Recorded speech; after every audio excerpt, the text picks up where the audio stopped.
মুক্তিযোদ্ধাদের জন্য নতুন সহায়তা ৭৫ লাখ টাকার ক্ষুদ্রঋণ ছাড়, আত্মকর্মসংস্থানে কতটা বদলাবে অসচ্ছল পরিবারের ভাগ্য?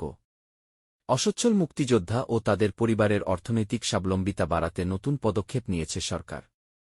মুক্তিযুদ্ধ বিষয়ক মন্ত্রণালয় ২০২৫-২৬ অর্থবছরে আত্মকর্মসংস্থানের জন্য ক্ষুদ্রঋণ তহবিল থেকে চতুর্থ কিস্তিতে ৭৫ লাখ টাকা ছাড় করেছে।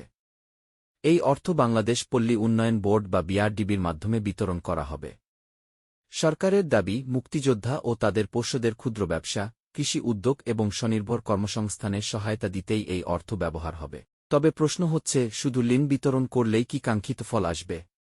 অতীতে অনেক সরকারি ঋণ প্রকল্পে তদারকি ও আদায় ব্যবস্থার দুর্বলতা দেখা গেছে। ফলে এবার স্বচ্ছতা, সঠিক উপকারভোগী নির্বাচন এবং কার্যকর তদারকি সবচেয়ে গুরুত্বপূর্ণ বিষয় হয়ে দাঁড়িয়েছে।